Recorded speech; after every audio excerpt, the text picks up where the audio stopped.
HT Smartcast. You are listening to an HT Smartcast original. एक minute रुक जाओ, ready होने दो. चलो ये कर लेते हैं. This could be a great intro. Hi, I'm Akshay. Hi, this is Saurabh, and you are listening to the Founder Thesis podcast. We meet some of the most celebrated startup founders in the country. And we want to learn how to build a unicorn. Hitesh Dhingra. A lot of you are wondering, who is Hitesh Dhingra? And may have never heard of him before. But he is a pioneer. He started an e-commerce website alongside Flipkart, and eventually that venture got sold to Flipkart. He started a dating site in a country full of matrimonial sites way before Tinder entered the country. And his current venture is a direct-to-consumer brand targeting men. Here's the fascinating journey of Hitesh Dhingra. So, Hitesh, the first thing which we want to understand, entrepreneurship का कीड़ा वो इन्वॉर्न होता है, मतलब बचपन से ही उसके science दिखते हैं, और is it something which you kind of accidentally get into, or so is it by design or is it by accident? And do you remember about your childhood and if there were signs of it? Well, I think bachpan se, obviously I never thought that I'll be an entrepreneur. I wanted to be a pilot while growing up, so took non-med and all this stuff. But then I always saw my parents. So my mother has been a banker for almost 40-45 years. My father was working with IFCO in a marketing department. और so उनको दोनों को देखा कि कुछ ना कुछ they used to plan. I mean, be it in real estate, और एक बार मुझे याद है, I think I must be 8-10 year old, and they were planning to set up a factory to manufacture pens, right? So they were doing a lot of R&D, etc. But beyond that, I never thought honestly that I'll be an entrepreneur. तो जब मैं MBA कर रहा था तो उस time I think I got super excited कि कुछ अपना स्टार्ट करूंगा, और अगर नहीं भी करूंगा तो I was super excited by the startup ecosystem as well, at least, right. So मुझे था, एक हमारी कैंपस में कुछ ऑल्मा मेथर्स थे हमारे, उन्होंने स्टार्ट की थी एक स्टार्टअप कॉल्ड ईसेस. So within 4 years they became a $1 billion revenue business operating in 30-35 countries. So I was super excited to see their growth chart, right. And वहाँ से मुझे लगता है कि एक कीड़ा आया कि यार यह तो ऐसी कंपनी में काम करना है जहाँ पे लर्निंग हो अच्छी और इतनी फास्ट ग्रोथ हो, या अपनी कोई ऐसी कंपनी खड़ी करनी है. But I think in my mind I knew my limitations. मुझे पता था कि my parents won't be able to fund my project, और अभी मुझे at least I need to earn, pay them back, and then probably over a period of time start something on my own. So I think वहाँ से थोड़ा कीड़ा आना शुरू हुआ, and it took me almost 3-4 years to kind of take my first leap into startup world. So from campus you joined ECommerce. So tell me about that journey. So ECommerce was I still remember, 13th company to visit the campus, right? And I didn't appear for first 12 companies because I wanted to give my 100% and join ECommerce. I was, I think, too excited by their journey. And especially knowing that all the founders were from my MBA school. So I waited for that company. Fortunately, I went through. I got a job, joined them in June 2004 in their Delhi office. But within a month and a half, they decided to move me to Singapore, which was their headquarters. तो Singapore में मेरा काफ़ी अच्छा experience रहा. कुछ I think 60-70 people were working in that headquarter. And I had to interact with almost all of them on daily basis. So चाहे वो finance हो या tech हो, so ECommerce was a IT distribution company, and that time they were working on a project to launch their private label, right, desktop and laptops. तो मेरी training ऐसी हुई कि मतलब I even learned how to assemble a laptop or a desktop, right. और first जो project था वो मैंने खुद, मतलब 4 बंदों के साथ फैक्ट्री छोटी सी सेटअप करके बेसमेंट में, I assembled 50 laptops, and we kind of supplied it to a retailer in UK. So I think I had an amazing experience there. I was working very closely with the founders, the CEO. And I think that kind of laid foundation of getting into entrepreneurship. So I could understand that emotional roller coaster ride that he was going through because working closely with them. And that kind of prepared me, right? And जो वो कीड़ा MBA के दिनों शुरू हुआ था, I think that started booming, right? So that started giving me courage कि यार now I think I can probably take a risk of getting it full time into entrepreneurship. So what happened, say around 2006? Yeah, so 2006, I had to move back to India for personal reasons. My father was really unwell. Or one of my friends from my college days, he was starting an online advertising agency called Quasar Media. So they just started it. So he started it with his boss, Manish Vich. And he mentioned about it. I got excited because एक तो online advertising and plus a startup. So मुझे लगा कि यार India आने instead of looking for a job, let me, I had a bit of saving कि Singapore में 1-2 साल काम करके, तो मैं बोला यार let me give it a try for 6 months and let's see. So I joined them as a founding member. तो वहाँ पे I was managing a lot of affiliate marketing. I didn't know anything about online advertising. So for first 3-4 months, I just learned how it works, how Google makes money. So I did a lot of affiliate marketing for hotel.com, booking.com, just to understand the ecosystem कि यार ROI कैसे होता है, CAC कैसे होता है, LTV कैसे होता है, etc. And I think so that's when we decided that we can probably set up. We wanted to set up a contextual advertising network in India, and I took the lead and started Tyru, which still exists. So it's an online advertising network. So just, in simple language, what is a contextual advertising network? So contextual advertising means, let's say, as a brand, as a men's grooming brand, we identify, let's say, 100 keywords. Could be grooming, could be beard growth, right? Anti-dandruff. I mean, we identify 100 keywords. And as a brand, I would like to show my ad to wherever these keywords appear. Right. So we, as a ad network, हम लोगों ने publisher का एक pool बनाया. Right. So we had more than 1,000 publishers, including bloggers. और दूसरी तरफ, it was a self-serving, right? So हमने advertisers को target करना शुरू किया कि you identify the keywords. आप हमारा tool use करके simple text ad बनाओ. और जहाँ ये keywords show हो रहे हैं, कोई भी article है, let's say dandruff के बारे में या beard growth के बारे में, your ad will show up there. Right. So it is exactly the same way like what Google does, right? But उस time क्योंकि Google नहीं था market में, so we thought we could be the first one to kind of lead the way and especially targeting SMEs, educating them. So that's what we did. Okay. So then what next? I think after working with Tyru for almost 1.5, 2 years, one day I met my boss from ECommerce, right? And I met him to pitch Tyru for their business. और बातों में उसने mention किया कि यार e-commerce US में is booming like anything. उस time I think ई-बायर और 2-3 daps.com. So these were few e-commerce companies focusing on electronics. So he said, why don't you help us in setting up our e-commerce? हम लोगों का 30-35 countries में operations है. So we can do it together. So ended up joining back ECommerce to help them in setting up their e-commerce. तो वहाँ पे so we started with Singapore because it was headquartered and small country. So we were kind of the first e-commerce site after Dell in Singapore too.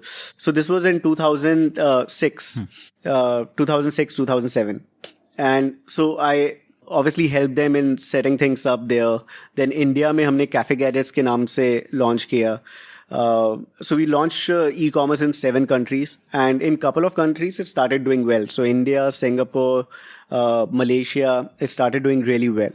Ran it for almost 3.5 years, but then ECommerce got into bad shape. I think they had some legal issue with one of their partners, और उसकी वजह से their complete working capital got blocked and they decided to just focus on their core business. And that also, I think they started, packing up in a lot of countries.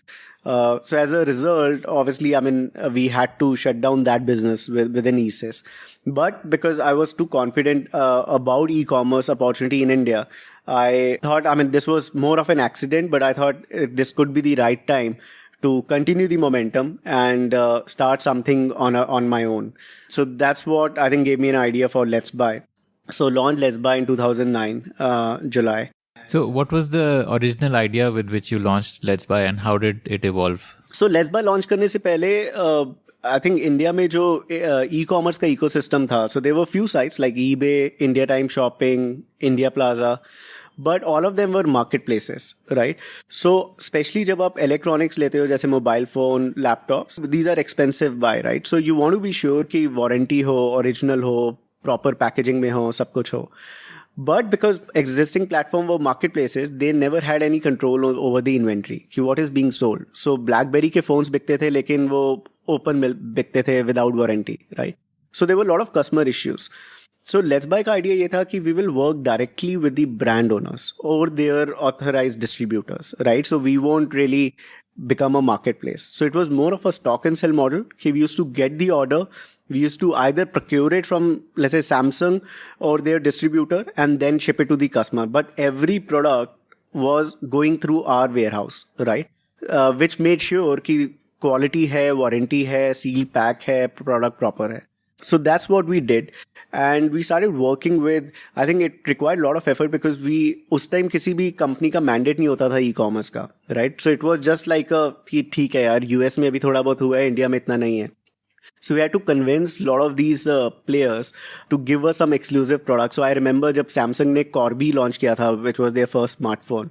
So we ran a pre-order on Let's Buy and it was a huge success. So after that, Samsung also kind of got confidence कि यार ठीक है कुछ कर सकते हैं.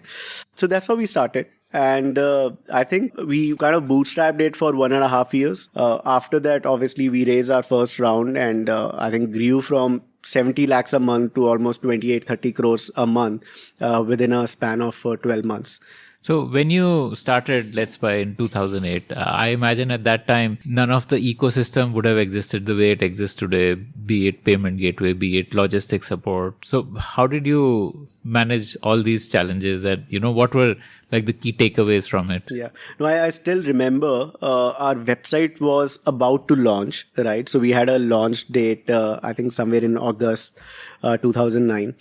But payment gateway was still not integrated because ICICI was taking time, right? So I had to sit at their office for 2 days just to get the payment gateway up, right?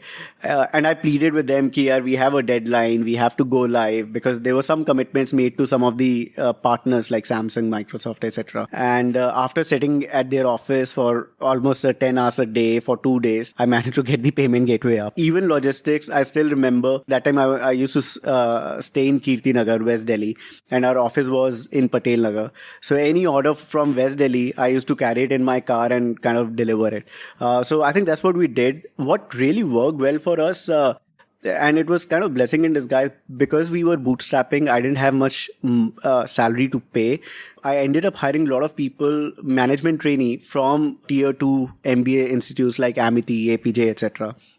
Right. And these guys, I mean, they didn't have any ego. I mean, they wanted to work. They wanted to learn. I could mold them the way I wanted. And they were working about 12-15 hours a day, right? So it was a small team of 12-13 people, but I think they were giving it all, right? And that really worked for us as a bootstrap company. I think that was probably the wisest decision I made to hire freshers from a tier 2 institutes. And I think even after that, I mean, in all my ventures, I made sure that I continue to do that. So we don't prefer people from IITs. We give priority to people from tier 2 institutes who are more hungry, right? And who don't have, so they will not probably switch job for a few thousand or few lakhs, right?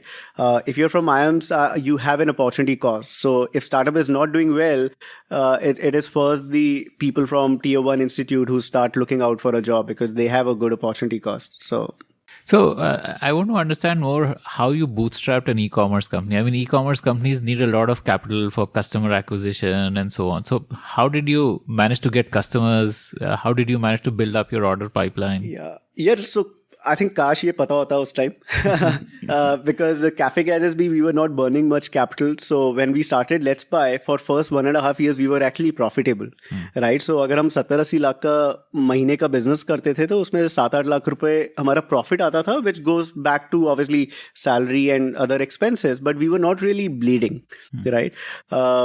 But then obviously we realized over a period of time that if you have to scale up, then obviously the acquisition cost goes up because then you need to advertise, you need to offer discounts, and that's a never-ending story, right? So even today, I mean, none of the e-commerce player is profitable because they keep burning money, right? But that time, I think I was running it more as a business, right? And I was very, very particular that we don't bleed while scaling up. So I think before we raised Series A, we were kind of profitable. So tell us about the funding journey. How did that happen? So it was an interesting thing. So I think before Let's Buy, I never interacted with a VC. I think it was somewhere in 2010, June, I got a cold call from this VC saying that I am an investor in Make My Trip and I've recently invested in Flipkart. And now I'm looking for an e-commerce venture in electronic space. And I would be interested to meet up with you, and I'm planning to travel to India in a couple of weeks. So I would love to catch up with you. And that call was from Leaf Excel, right? So who was, that time with Tiger Global. So he visited us. He really liked what we were doing, but he thought that we are too small for him. So he had introduced us to Excel. Right, so Prashant and Subrato at Excel.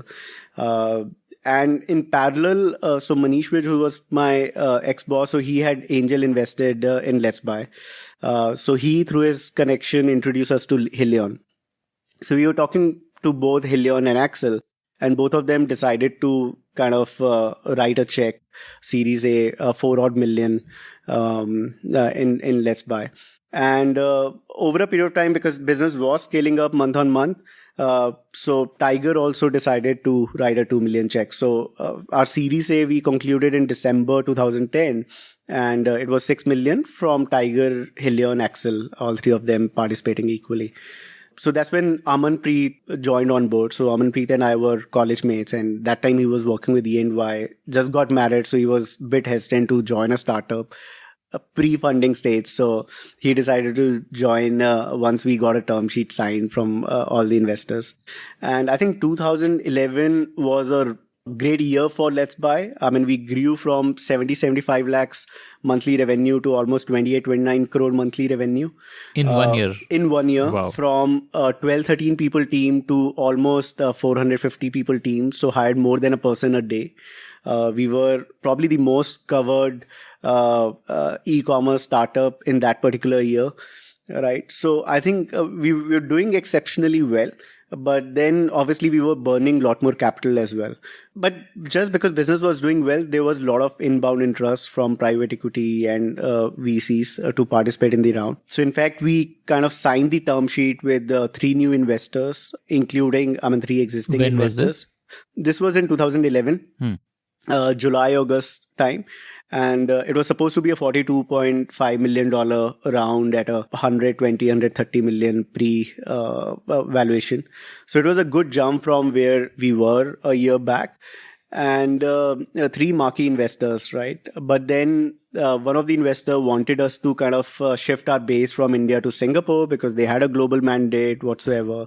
And that consumed almost 3 months time period, right? And even though they had given us the first tranche of 6 million because it was a Diwali period and we really needed working capital, but because it took 3 months, और उस 3 महीने में क्या हुआ China में, so this particular VC had invested in a similar e-commerce company in China, और उसने कुछ $5 billion की valuation पे $100 million डाले थे, and within 3 weeks, 3 weeks or a month, the valuation went down to $2.5 billion, right? So China में e-commerce companies started facing this headwind, right? As a result, this VC decided to kind of pull off from their investment in Let's Buy.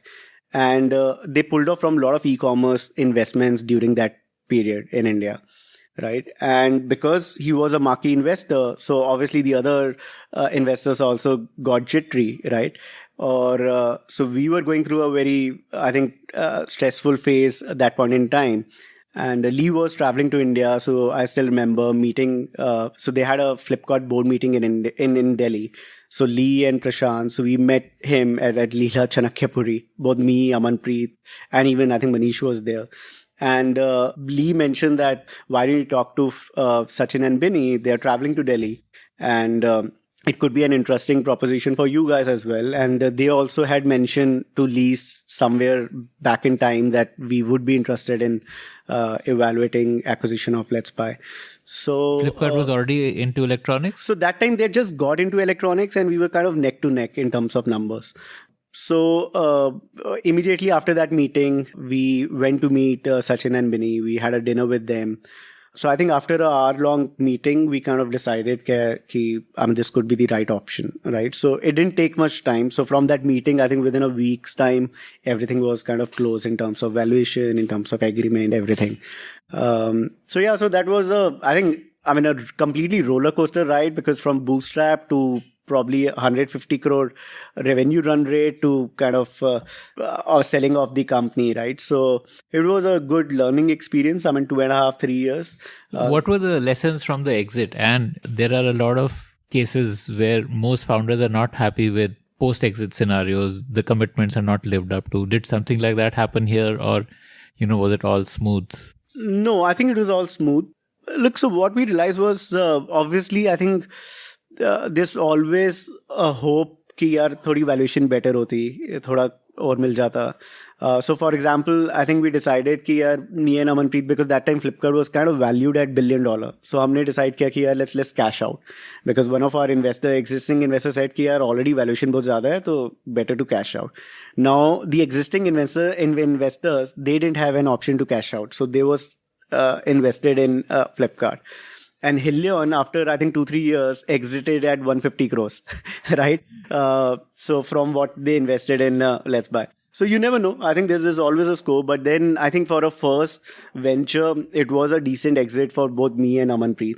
And I think more than the cash amount, I think it was immense learning, right? And I think as an individual, obviously, we realized the importance of having a co-founder, having a solid board, having a mentor like Manish, right? So I think there was immense learning for us.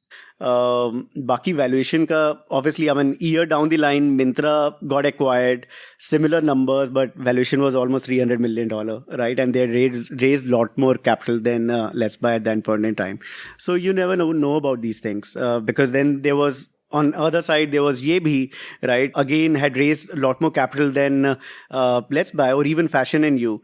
And they got shut down without any acquisition or any value for the stakeholders, right? So at least I think the biggest satisfaction we had was that we could deliver good returns for the investors, all the stakeholders, and obviously the founders and the core team, of 12-13 people, the initial members, they also made some money. So this was around 2011 that this was 2012 early. Okay. Yeah. So then 2012, you have a big chunk of cash with you post the exit. What did you do after that? So I got the cash after 6 months, because there was a financial due diligence and audit and everything. But I took a sabbatical. I took a year-long sabbatical because I didn't really want to rush. Did your lifestyle change post that, since, obviously... Oh, yes. Because I think when we were running Let's Buy, both me and Aman were spending almost 14-15 hours a day at office, right? So there were, I think every week, there were days when we were leaving office at 1:30, 2 o'clock in the night, and back at 8 o'clock in the morning, right? And our office was in South Delhi, and both of us used to stay in West Delhi. There was, so जब तक चला रहे थे तब तक realize नहीं हुआ, but after the deal we realized that we were also burning out, right? Doing it consistently and at the scale that we grew, I think it was kind of hampering our health and mental peace as well. So it took a sabbatical. I think traveled to at least 10-12 countries in that 1 year. Some with family, some without family as well, because my wife that time was working. So that gave me a lot of time to think about my next venture. I started meeting people. Started meeting my investor friends, my fellow entrepreneurs, and I think that kind of obviously helped me in clearing my thoughts, clearing my mind in terms of what I do want to do next. In that phase, I ended up meeting Sachin Bhatia. So Sachin was a co-founder of Make My Trip. So he had also exited at that point in time. He was looking for his next 10. So हम दोनों ने बैठ के we started evaluating few business models and realized that matchmaking is one model which hasn't been disrupted in last 10-15 years. So that gave us an idea about Truly Madly, launching Truly Madly. Yeah, so Rahul that time was leading a product for Make My Trip. So we decided to kind of incubate Truly Madly with Rahul leading it.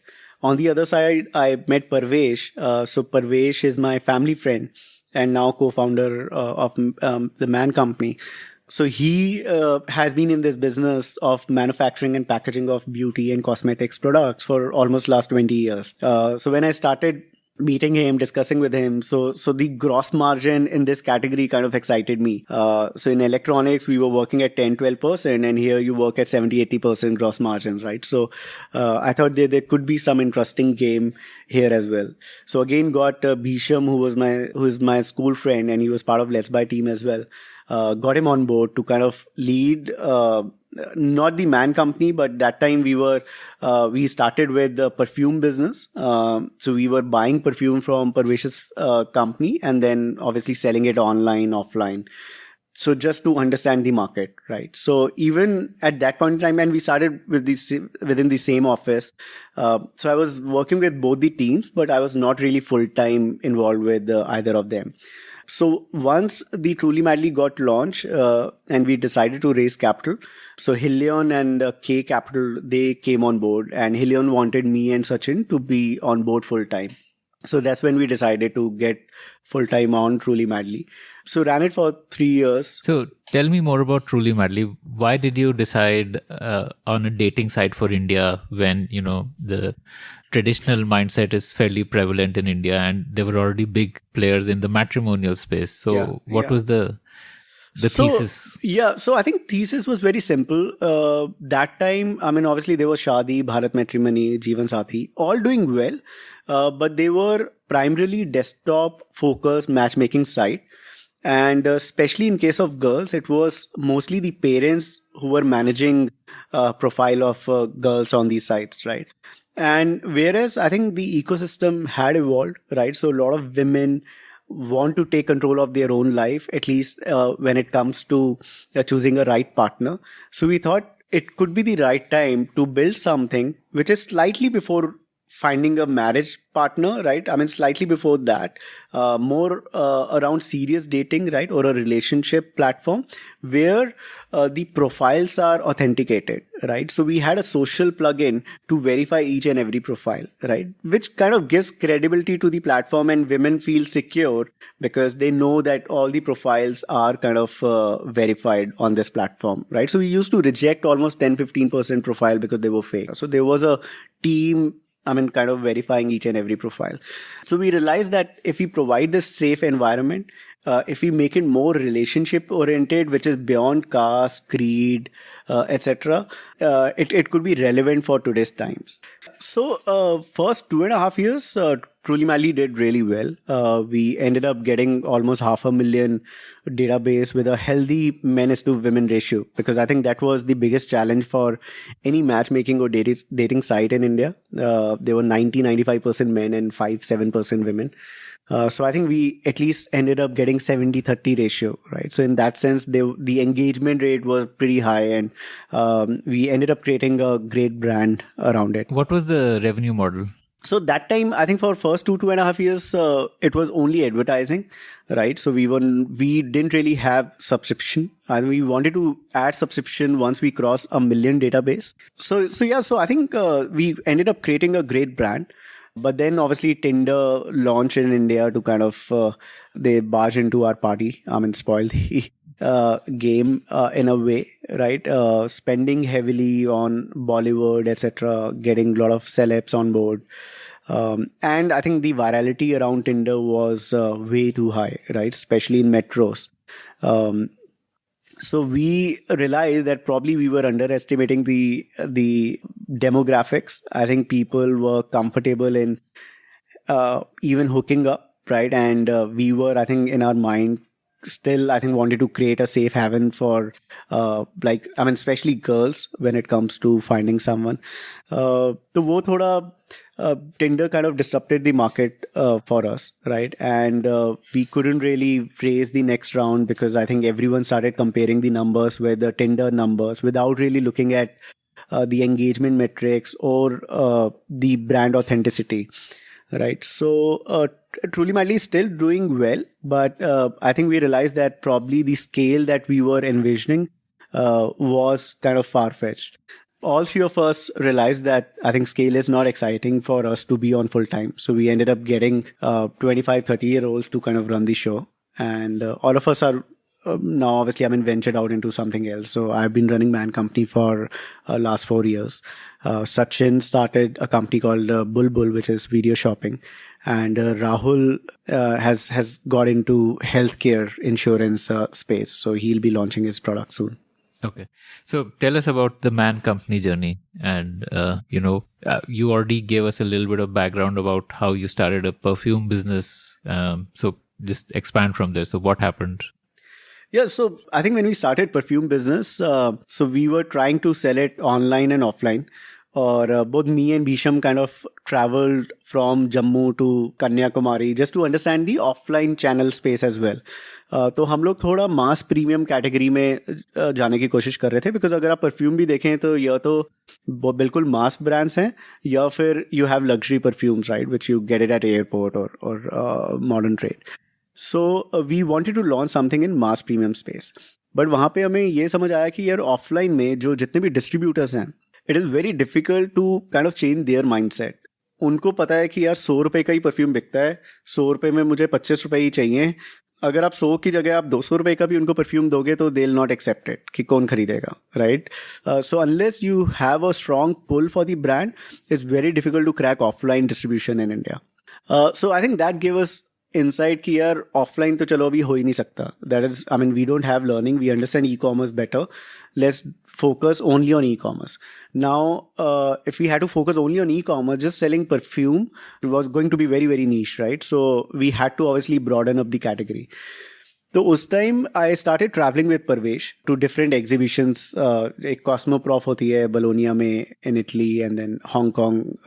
Then there were few exhibitions in Turkey, Dubai. तो वहाँ पे I realized कि यार I traveled with him for 2 years. Some 6-7 exhibitions. And with every exhibition, I realized कि यार first exhibition में probably there was one brand Korea से जो कि men's grooming बेच रहा था. But everything else was focused on women. So no one was even talking about men.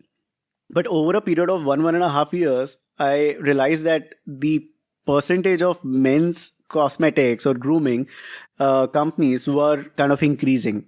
Still not substantial. I think फिर भी वो 95% ही होगा. But then at least they were increasing, right? And this was while Truly Madly was, you were still running that in parallel? You did this or this was after? No, this was before me getting into Truly Madly. So वो मतलब back of the mind because we knew कि यार ये perfume हम कर रहे हैं तो साथ में क्या क्या कर सकते हैं. So obviously, I think, but we were not convinced कि मेंस ग्रूमिंग इंडिया में क्योंकि बड़ी FMCG कंपनीज हैं तो क्या करेंगे क्या नहीं करेंगे. So when I decided to kind of move on from Truly Madly I started spending lot more time with the team here without committing कि यार मतलब I come full time on board. But at least I started working very closely with Bhisham to figure out the strategy कि यार क्या करना चाहिए क्या नहीं करना चाहिए. एंड तब मतलब ये रियलाइज कि यार premium men's grooming essential could be one space. It was still very, very niche, but it was a risk worth taking up. Because एक तो कोई ब्रांड नहीं था इंडिया में जो कि पूरा head to toe मतलब targeting only men किसी के पास range हो. There were few brands selling deodorants, few brands selling whitening creams or talcum powders or shaving, but no one was catering to complete head-to-toe range. Second, buying decision was primarily taken by women of the house, right? So वो grocery के लिए कोई अगर गए, be it your wife or mother, they used to buy products, and you end up using the same soap, same body wash, same shampoo that your wife or sister or anyone else in the house is using. So we realized that convenience could be one factor. So if we launch the website using a lot of content which becomes like a grooming buddy for you, कि यार आपको let's say dandruff हो रही है, you just search and see कि यार ये चीजें मेरे को करनी है, be it the lifestyle changes, be it the intake of more water, etc. And plus ये apply करना है, और apply करने के लिए there's a man company. So that was the kind of strategy and vision that we came up with. और so that was the reason. So then we started working on the product, कि product क्या होने चाहिए. So we obviously realized कि एक तो packaging should be Instagram friendly, कि अगर हम online ही brand build कर रहे हैं, so people should, because men generally don't share anything, right, about what they are using, especially when it comes to personal care. But we wanted it to be a shareable and get that virality around the brand. So we made the packaging Instagram friendly. We made the ingredient, which were obviously there's a high perception that it's a good quality product. So we don't use sulfate, paraben. We only use essential oil, so no artificial fragrances, etc. So all those things kind of obviously delivers a right packaging, right product, and even though it looks super premium luxury, but the pricing is still affordable, right? So pricing kind of surprises the customer. And we believe that's been one of the things that really worked in our favor in last 4 years. Okay. And how has the turnover grown over the years? We've been growing almost 250 to 300% year on year. So this year, I think we should close at almost 90 odd crores of revenue, right? And if you compare it with last year, we closed at around 22, 23 crores, right? So almost more than 300% growth this year over last year. Okay. And how to pitch your venture to a VC? Is there a way in which VCs look at pitches? What is the best way to get good quality VCs to back you? Look, so I think as an entrepreneur, one of the biggest quality you should have is storytelling, right? आप कोई भी business कर रहे हो, as long as you have a very clear vision and you know how to communicate that vision, right? I think that's what matters, because early stages में आप numbers, मतलब हर किसी को पता है कि numbers हर quarter में change होते हैं, right? But what I think VCs or any angel investor are looking for is clarity of your vision and your storytelling capability, right? कि अगर आप brand बना रहे हो तो कैसा brand बनाओगे 5 साल में, 10 साल में, क्या shape up करेगा brand, at least I mean in terms of your vision, right? Final result क्या हो, you never know, but at least in terms of your vision you should be very clear कि यार this is what you're trying to achieve, and you need to convince VCs or any investor on your vision. I think that is the biggest capability you need to have. So, Hitesh, you've always been ahead of the curve in terms of targeting millennials or young early adopters, be it in electronics or dating or now in grooming. So, what are your lessons for other founders who may be looking to cater to a similar audience of young early adopters, millennials? Right. Look, so I think I've realized that you need to understand your target audience really, really well. Right, especially if you are building a product service for them, you need to know, each and everything about them. So I strongly advise everyone to spend a lot of time in understanding your consumer and understanding their need, right? So a lot of times, consumer might not be able to tell you कि यार ये pain point है या ये उसकी need है, but then that's something that you need to do as an entrepreneur. Right? Figure out कि यार how can you make his life simple, right? How can you kind of remove some of his pain points, which he probably doesn't even realize exist, but still, I think that's the entrepreneurship job of entrepreneur to figure out.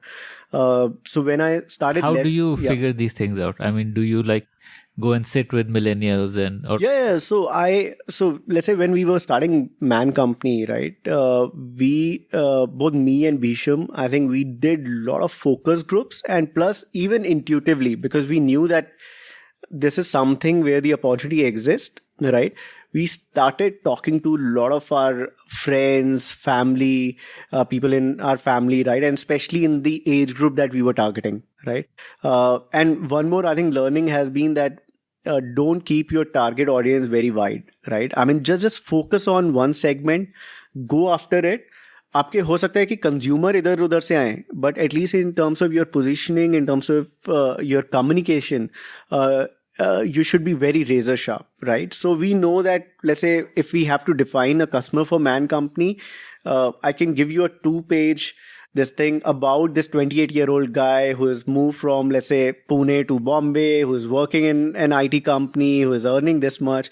So we have profiled our customer to nth point, right? I can tell you what he does at 7 o'clock and what in the morning and what he does at 8 o'clock in the evening, right?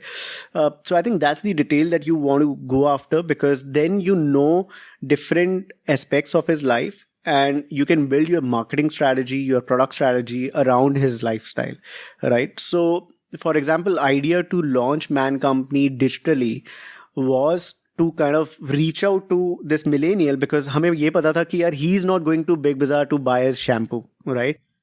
Now we wanted to enter his ecosystem without his disturbing his lifestyle, right? So how do you make it as convenient to him as possible? So we knew that he's spending 80% of his time on digital medium, right? So we started with e-commerce. We started building the brand on Instagram, Facebook, and we started talking to him in the language that he understands. वो बहुत just because people related to it, right? So it pays to stay authentic and talk to millennials in the language that they understand. I think that's the biggest learning. Be it Let's Buy, be it Truly Madly, be it the Man Company. I think that's what I've been trying to do. Does it help to get celebrities to endorse? It does, but I don't think it is, honestly, it is not a make or break thing. I mean, you can still build a brand without a celebrity. With us, I think we were very, very particular that if we are getting a celebrity, it should be someone who is online as well as offline, is a gentleman within, right? So when we met Ayushman, it was not just the physical appearance. Because of his physical appearance, we wanted him to get on board. It was mainly for his beliefs, right? So the first question he asked us, for example, was कि यार आप लोगों की whitening cream तो नहीं है, because he doesn't want to sell whitening cream, right? He was very clear in terms of our brand ethos, right? So he said कि यार मतलब I'm willing to work with you guys if we just don't advertise in a traditional way, right? So because we also as a brand, we never wanted a celeb जो कि product उठा के बोले कि अब ये करेगा वो करेगा, over promise and under deliver, right? We didn't want to do that.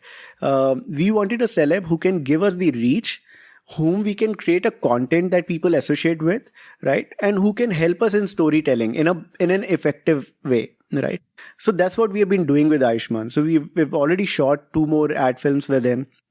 You may or may not even see the product or brand in those ad films, right? It is more more storytelling to take our gentleman in you video forward. Okay. So I think fortunately that's what Ayushman also believes in, and we as a brand also believe in. So you'll never see us over promising on any product, any ingredient.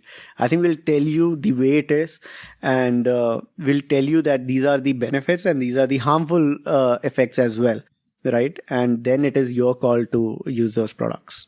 Thank you so much, Hitesh. It was great to hear from you. Thank you so much, Akshay, for having me here. Thank you.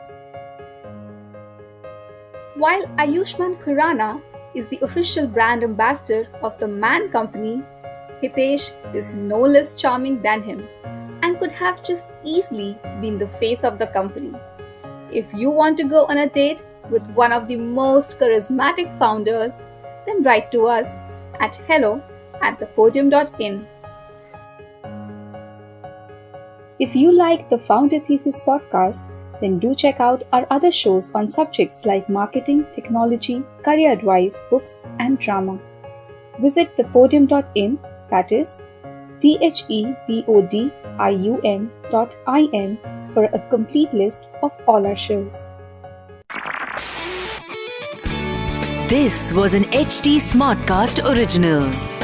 HT Smartcast. Log on to htsmartcast.com to listen to more such podcasts.